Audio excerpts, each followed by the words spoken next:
Rich with Experiences is a podcast of amazing people who shares their real-life lived experiences of adversity, strength, and courage in hopes to help someone who can relate. Make sure to hit the subscribe button and follow us on all major streaming platforms: Apple, Amazon, Spotify, and YouTube. Welcome to this week's episode of Rich with Experiences. My name is Michelle. I am your host, and I am excited to have this week's guest. She comes with her own motto, and that motto is, "My misery is going to make me millions." And she is well on her way to making those millions. She is the award-winning author of her debut book, Nowhere to Call Home, which is currently preparing to hit the stage later this year. And she is the founder of a nonprofit organization that focuses loving yourself, loving your voice, and loving who you are. And this organization is geared specifically to foster children and their families. And I am very honored to welcome this woman here with Rich with Experiences. Monique, how are you today? And welcome. Thank you. I'm good. How are you? I'm doing amazing. Now, I gave a rundown of the things that you're doing, your amazing accolades, the amazing foundation that you have created. What do you consider yourself to be an expert in? I'm gonna say providing peace and just basically helping foster kids come in tune with themselves through animals, through mentoring, just just helping children. I'm sorry, I'm so tongue tied right now. But basically through horse therapy, a lot of mentoring phone calls. But it just all goes back to animals, which I don't have them right now, but I will be starting back this summer. Hopefully, I get my animals back. Have They're with you their been grandparents. someone that's always been around animals, and have they always been a part of your life? Actually, no. I was placed in a foster home, and they had basically introduced me to horses, but I didn't get to stay with them long. So I was not around horses for a very long time, not until maybe I'm going to say 8 years ago. I had to really start digging into who I was and just trying to heal. And I had a coworker, and she was like, "Monique, you should start listening to country music." And I started listening to country music, and it was like something snapped in my head. And immediately I started looking for those foster parents. I started going around horses. It was like a life changing moment. Wow. Now, I love your motto, "Your misery is going to make you millions." Let's talk about that. What inspired that motto, and how did that become really your affirmation to who you are? I actually heard someone saying that I think I was like at a retreat, and I was like, oh my God, like that makes sense because basically I am being noticed from my pain, so to speak. And for me to think that no one cared about my pain, that's hardly the case. It seems that it I resonate with a lot of people. Let's talk about that for a second. You said that you were being noticed for your pain. Let's dive into that. What type of pain do you feel that, people resonate with? What is your story that really connects you to this purpose? So I was a product of the foster care system, which was not very nice. It wasn't a very good place to be. I was tortured. I was part of mental abuse, molestation, rape, all of the above. And I feel that once I started to talk about everything that I had been through, there were a lot of women who they don't even have to be in a foster care system, but they had been quiet about things that happened to them for so long. I guess listening to me write a book about it and constantly talk about it on podcasts. It's like, okay, it's okay to talk about it. It's okay to heal. It's okay to go to counseling because a lot of people don't want to do that. So I think with me coming out, it's giving a lot of people hope. Like basically, it's okay to have a weak moment, so to speak. Let's talk about this award-winning book that you just released, that you are currently going on tour, a lot of book signings. What was the inspiration for Nowhere to Call Home? Journaling about my pain, just writing down everything that I felt that I needed to get out, to basically get through everyday life because I was struggling. And once I decided to publish it, to me, it was just a weight lifted off my shoulders. I didn't expect people to resonate with me how they are right now, but it was basically journaling about everything that I've been through, where I am now, how I got here, and what I had to do to heal. And voila, here we are. And currently it's in production, it's hitting a stage play. Let's talk a little bit about that. What has that journey been for you to write this book, coming from really a place of journaling, having a place for you to be able to talk about the things that you've gone through, the experiences that you've gone through, which was horrendous. And thank you so much for sharing that. Because you are right. You don't have to be in the foster care system to go through some of the experiences that you have gone through. I was Hmm. sexually abused as a child. I was sexually assaulted when I was in the military. And I think a lot of women, unfortunately, do have that common denominator.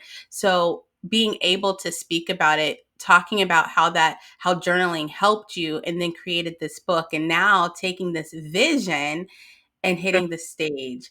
How is this for you? Like, this is one of those $1 million moments for you. Oh, oh yeah. I think the hardest part was no one believed in my vision from the book until now. So for me to even make it this far on my own, I literally had to dig out the mud to get this far. So I think I'm still shocked. I'm still like, what is happening? Um, I just got a call yesterday to bring it to California, and I haven't even started in Chicago yet. So for people to try to book for me to bring the stage play to different states, and it hasn't even hit the state where I live, is like totally amazing. But I went to my pastor and I was like, um, what should I do about this play? Like, where should I start? And he's like, do not rush and build a team because originally I was trying to rush and do it last year. And it seemed like everything was going wrong. I was running into the wrong personalities. Like, I was running into people who didn't just have my best interest at heart, that didn't see my vision. They were portraying their own vision. So for me to do it by myself and get this far, I'm just totally grateful.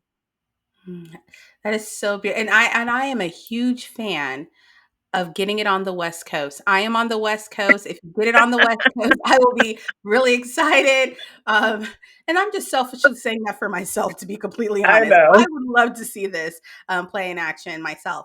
Um, let's talk about your nonprofit organization. Hmm. What is the focus of Camilla? The focus basically is to find a way to help kids heal and also find a way to help foster parents deal with what they have coming through their front door.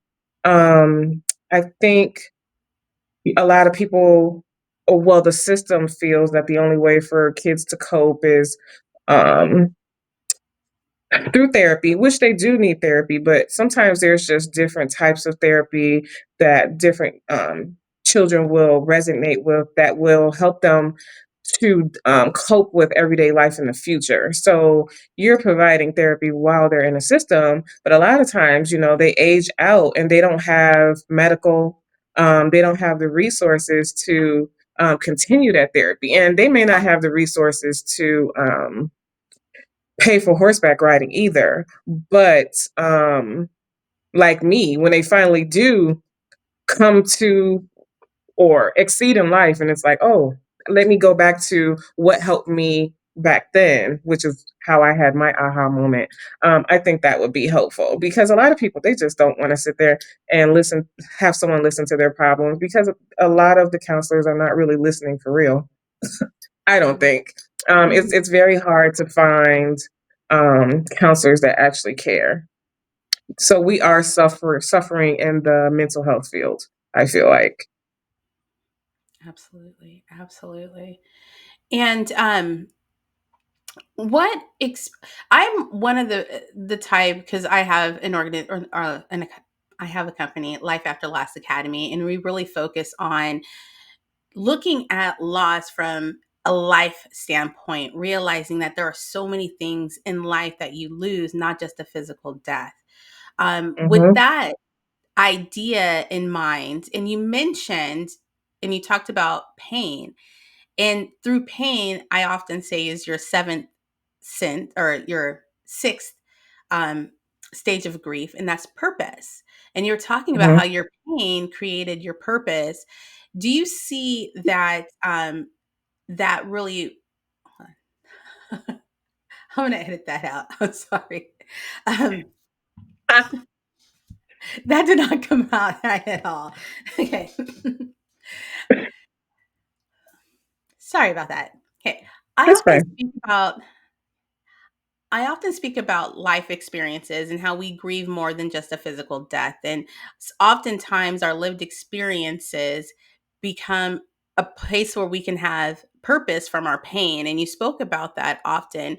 When you reflect on just your experience in the foster care system, talking about the things that you were not receiving as far as the mental health, what experience really do you kind of contribute to this person that we see today, this trailblazer, this thought leader, this innovator?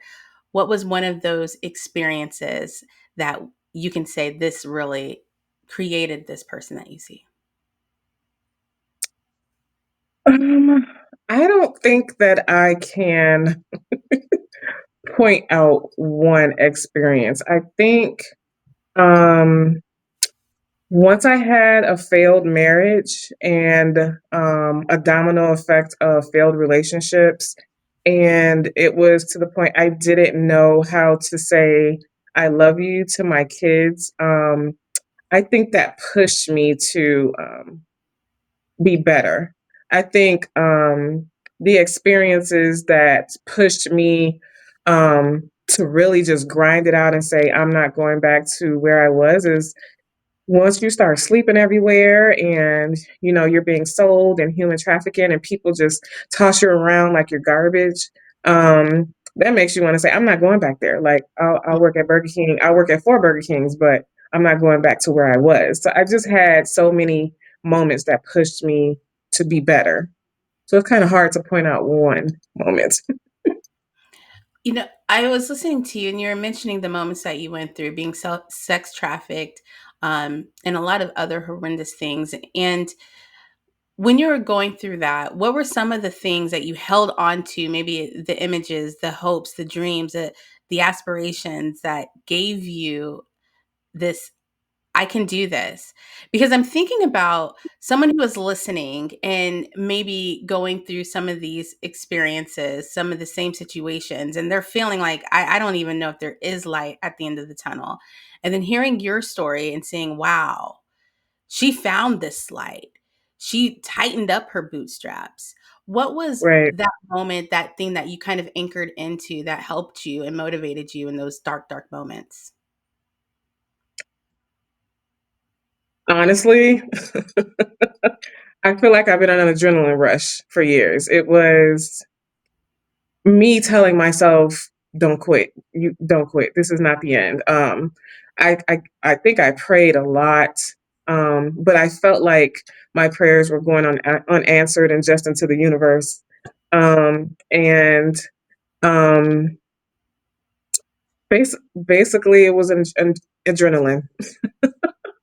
I just really had to say, I could do this. I don't deserve this. It gets better. It gets better. And I've cried so many times. And what's funny is, once you start talking to people about the same thing, they're tired of listening to you. So you can't constantly call people, telling them what you're going through because they're like, I'm going through the same thing. My lights are just turned off. And I've always worked several jobs since I've been in high school. So, a lot of people looking at me like, you're always at work. You don't have these issues. But mentally, I had a lot of issues going on in this head. And it was basically hard for me. I had to motivate myself to get out of my own head and just survive. So I've been in survival mode, I've been in grind mode, and a lot of praying and just a lot of motivating myself to get to where I need to be. And I'm still doing that. I was gonna ask you that because I was like, or do you feel that you're still in that grind mode, or do you see that yourself is kind of on that other side to where you're acknowledging that the grind mode and you're like, okay, I don't have to be in that grind mode as much. Now I can kind of be on the enjoy mode. But we're still I don't grind know if I mode. would ever get there. I'm trying to get there, but um I'm always in survival mode. Like I don't trust what, and not saying that I don't trust, but I'm like nervous. Like, what if this goes wrong? What if that goes wrong? I can't go back to sleeping under the porch. I can't go back to sleeping in the rain. So it's like I'm going to constantly be in survival mode every day. And because of the experiences of being a foster child. And what would you say to children who feel that way, who are now adults or maybe even young adults in their 20s and just trying to experience life, and they're still in this state of constantly thinking, I have to provide or else I'm going to go back to this experience that I had? What would be some advice that you would give someone who's going through that? I would say, I'm not going to say stay in survival mode, but um, I even tell my foster sisters, you stay on your toes. Like we can't, it isn't like we have family to go back to say, can I stay with you? Not that you would want that. And it's not just foster kids who don't have a backup plan. But a lot of us just don't have a backup plan. And it's not like we're married because a lot of us come with detachment issues. So where's the husband? And even if we did have a husband, I don't even think we would trust him. And I say we because there's a lot of us in that atmosphere. We just don't trust anybody because we've never had anyone to lean on. So I would probably say don't lose that survival mode way of thinking, but don't stress as much. Really, really dive into mental health. Right now, there are so many free programs out there. I would take advantage of all of them and just find ways for me time and basically take care of yourself and stop thinking about other people. That's a problem that I had. And I do notice that a lot of us leave the system and we're looking for family members to find out who we are. And a lot of times the family members want nothing to do with the foster kids, and that's another stressor. So basically, it's take care of you I love that. mentally, physically. I love that. And you bring up some things that I didn't even think about, and that's the and you're right. Other families and other individuals can have the may not also have the family support, but it's more common. And you mentioned it's a little bit more common for those who are in the foster care system because they really don't have that family structure. And I didn't think about when they do become aged out and they do look for their family, are they going to be accepted? That is in itself something that's Mhm. frightening. That rejection, Yep. you finally Mhm. get to this age where you're able to look for your family and then they reject you.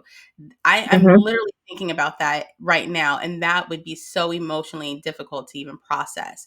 Or Um, if they think that you've become successful because you got realize we're in an adrenaline rush. So if you're successful, then they want something from you. Then they think that you owe them and you have to take care of them and I always want you to provide money. So, instead of providing this loving environment, it's all about money.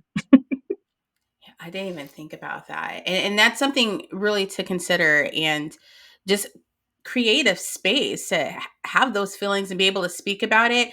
and speak about it, not thinking and worrying that you're going to be bothering somebody else, because I am guilty at that too, because I will suppress my emotions and suppress my feelings, because sometimes I feel that people aren't wanting to hear it, or they heard it so many times they're tired Yep. of hearing it, and I don't Yep. know who to talk to.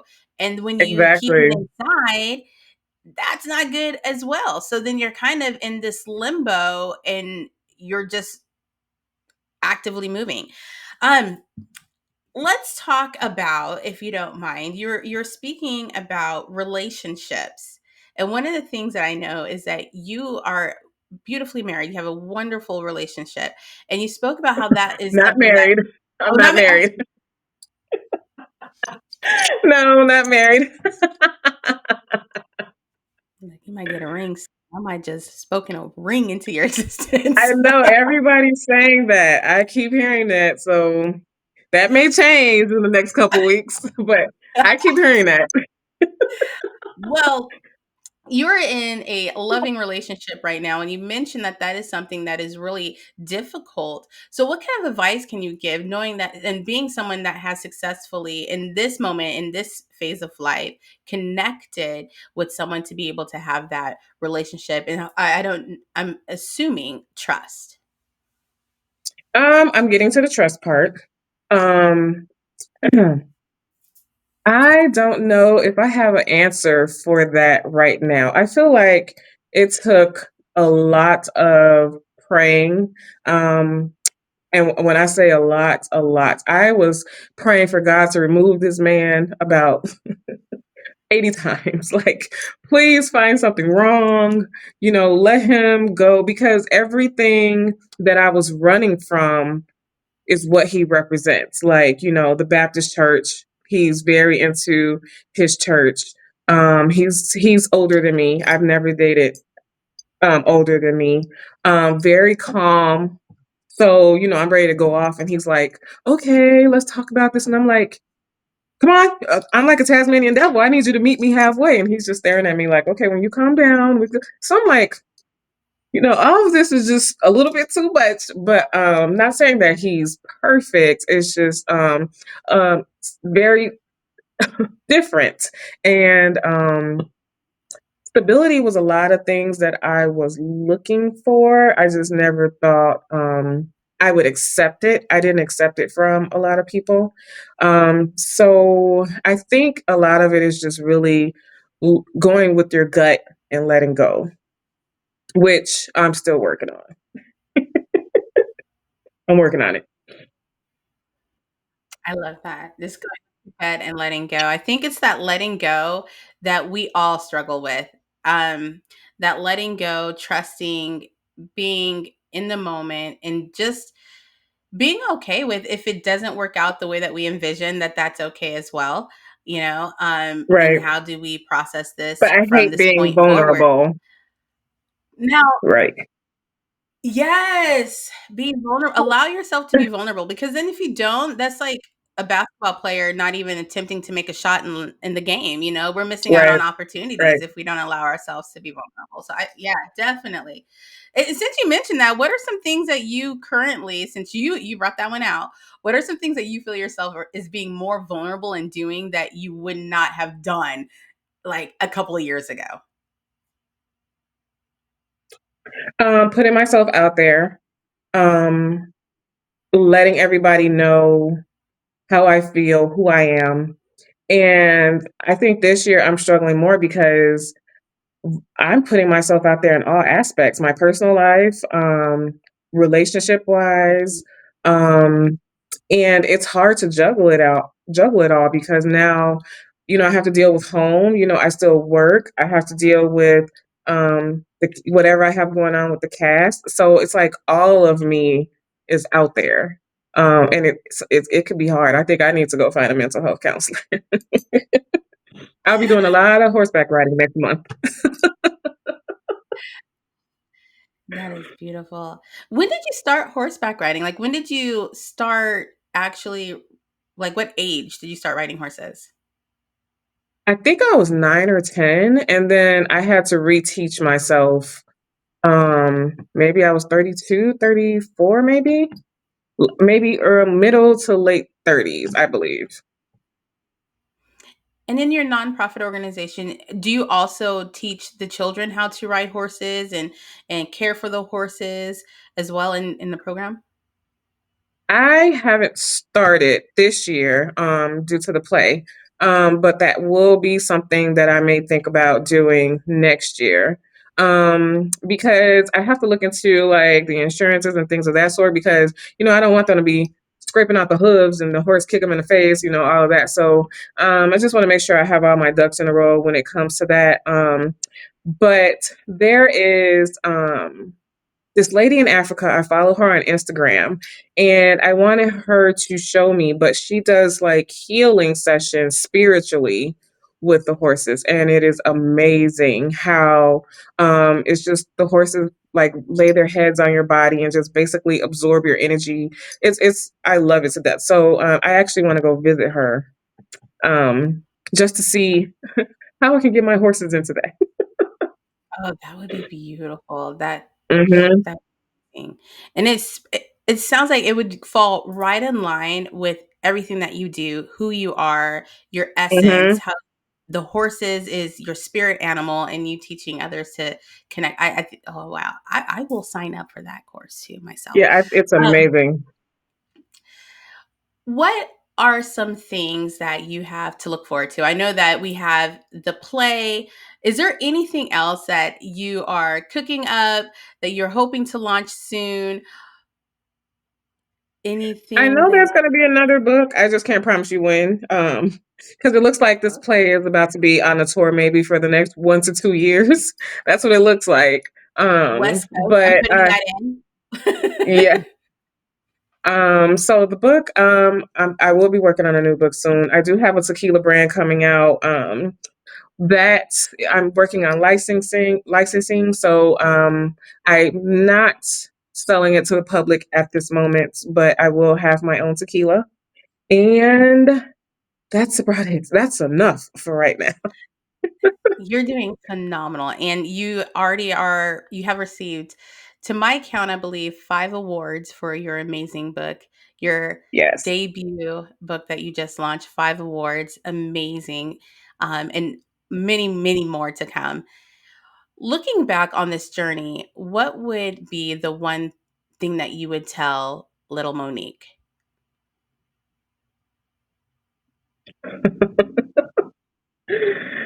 um, I told you, basically. Because that's all I used to say to myself. It's gonna be okay. It's gonna be okay. So I think the older Monique would just say, "I told you, like you're okay now." Hmm, That's it. that is so beautiful. Now, let's give our viewers where they can find you, where they can get your book, tickets. If they want to see your show that's hitting the stage, let's talk about when is that show going to be hitting that stage? August 23rd and August 24th, and those tickets are on Eventbrite under Nowhere to Call Home Stage Play, and that will be in Chicago. And you can also get more information on my website, and that is www.mzcamile.com. So that's MZCAMILE.com. And I'm also on Amazon. So make sure you get the book, make sure you get your tickets.